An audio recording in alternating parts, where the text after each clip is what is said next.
अस्सलामु अलैकुम वरहमतुल्लाहि वबरकातुहू।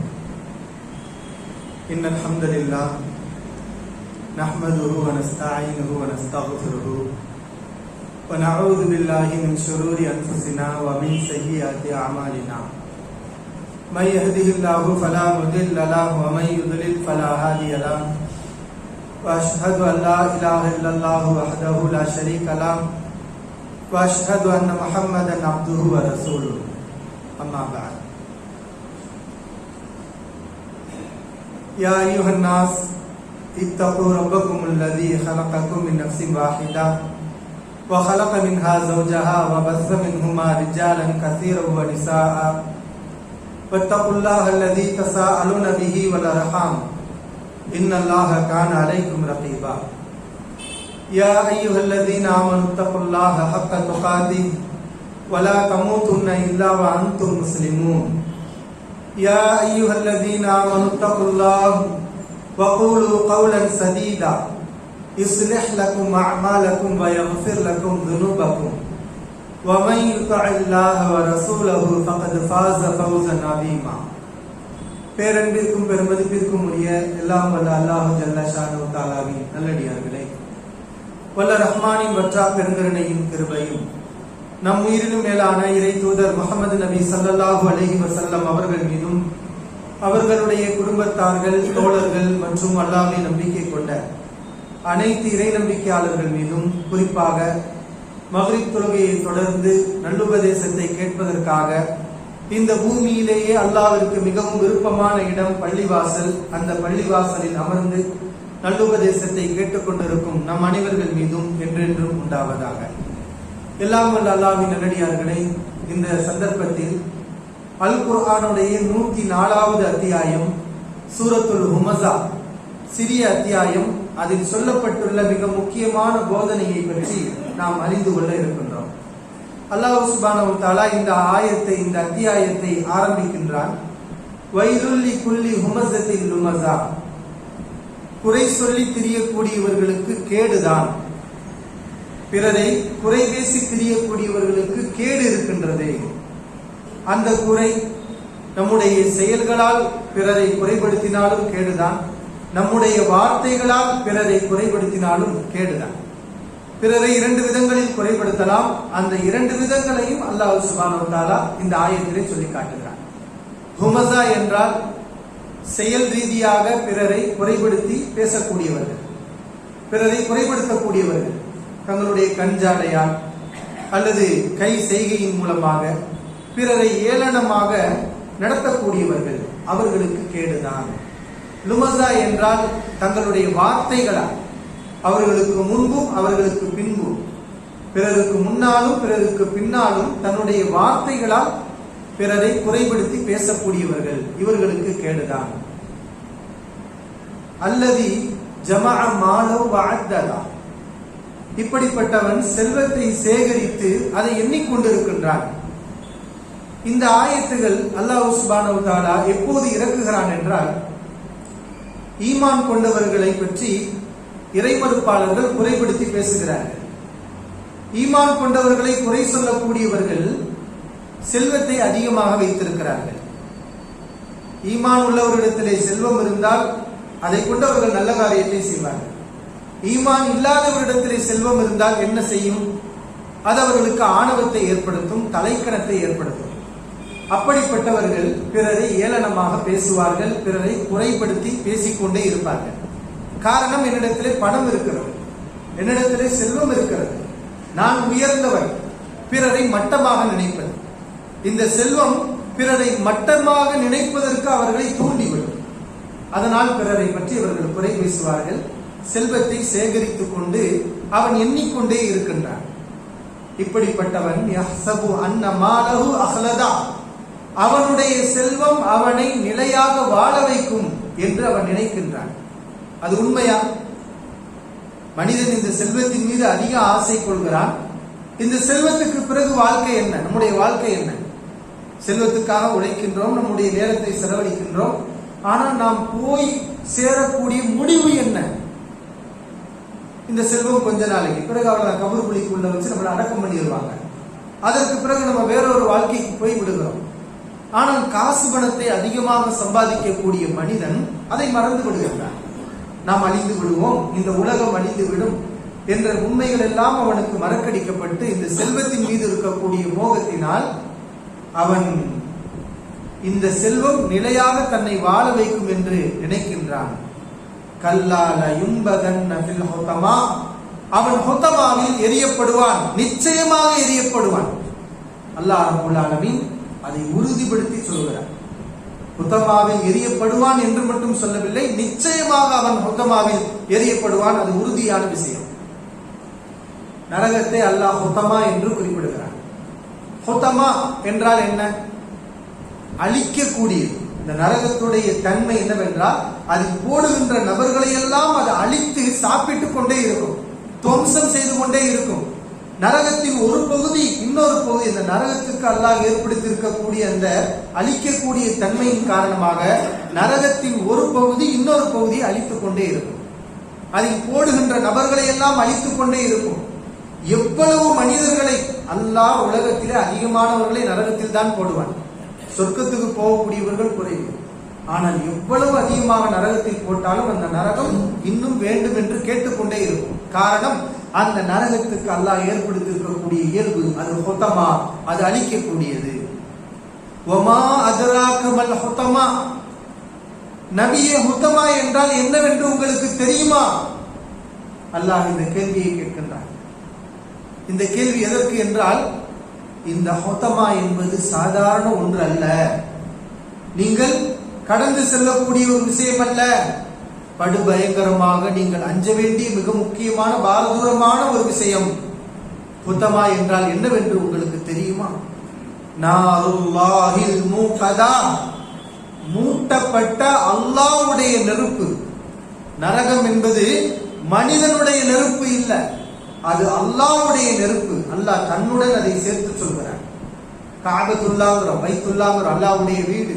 ஏனென்றால் அது கண்ணியத்துக்குரியது, உயர்வானது, மகத்தானது.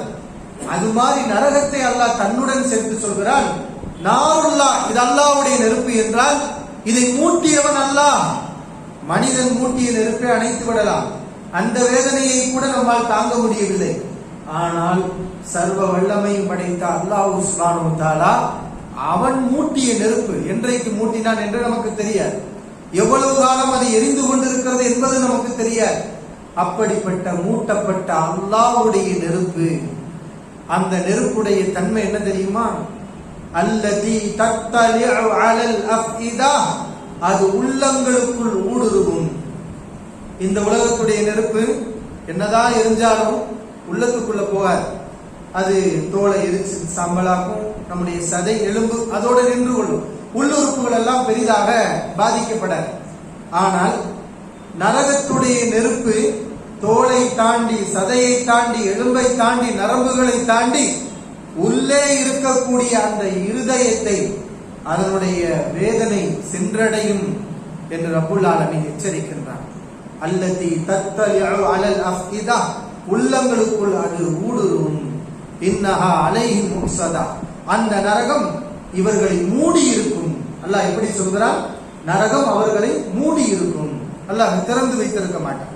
பொதுவாக இந்த சூடான பொருட்கள் மூடி இருந்தால் அந்த சூடு இருந்து கொண்டே இருக்கும். திறந்து வைத்தால் அந்த சூடு வெளியே சென்று அந்த சூடு குறைந்து விடும். இந்த நரகத்தை அல்லாஹ் எப்படி வைத்திருக்கிறான் என்றால், அது அடைக்கப்பட்டிருக்கும். நரகவாசிகளை உள்ளே போட்டு அது அடைக்கப்பட்டிருக்கும். ஃபீ அமதின் முமத்ததா, நீண்ட தூண்களால் அந்த நரகம் அமைக்கப்பட்டிருக்கும். அது சாதாரண தூண்கள் அல்ல, மிக வலுவான உறுதியான தூண்கள். இப்படிப்பட்ட படு பயங்கரமான எச்சரிக்கையை அல்லாஹ் யாருக்கு எதிராக இந்த ஆயத்தில் சொல்லி காட்டுகிறான்? ஒரே ஒரு பண்பு தான். என்ன பண்பு? பிறரை குறை சொல்லி பேசக்கூடியவர்கள். உண்மையிலே ஈமான் கொண்டவர்களிடத்திலையும் நம்மிடத்திலையும் இந்த பண்பு இருக்கின்றது. அறிந்தோ அறியாமலோ பிறரை பற்றி நாம் குறை பேசி விடுகின்றோம், பிறருடைய குறைகளை நாம் பேசி விடுகின்றோம். அதை நாம் தவிர்த்து கொள்ள வேண்டும். இது அல்லாஹ் கண்டித்திருக்கக்கூடிய பெரும்பாலும் ஒரு அத்தியாயத்தை இறக்கி இந்த ஒரு விஷயத்துக்காக இவ்வளவு எச்சரிக்கைகளை ரப்புல் ஆலமீன் இடுகிறான் என்றால் இது சாதாரண சிறிய பாவமா? அதனாலதான் இஸ்லாமிய அறிஞர்கள் பிறரை குறை பேசுவதை சின்ன சின்ன பாவம் என்று சொல்லவில்லை. அது குர்ஆன் ஹதீஸ் அடிப்படையில் அது மிகப்பெரிய பாவம். அதிலிருந்து நாம் தவிர்த்து கொள்ள வேண்டும். ஏன் பிறரை குறை சொல்லக்கூடாது?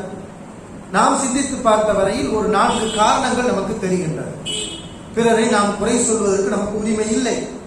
இந்த காரியத்தை நாம் செய்யக்கூடாது.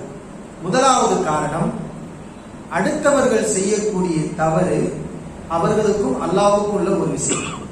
அதை பற்றி பேசுவதற்கு நமக்கு உரிமை இல்லை.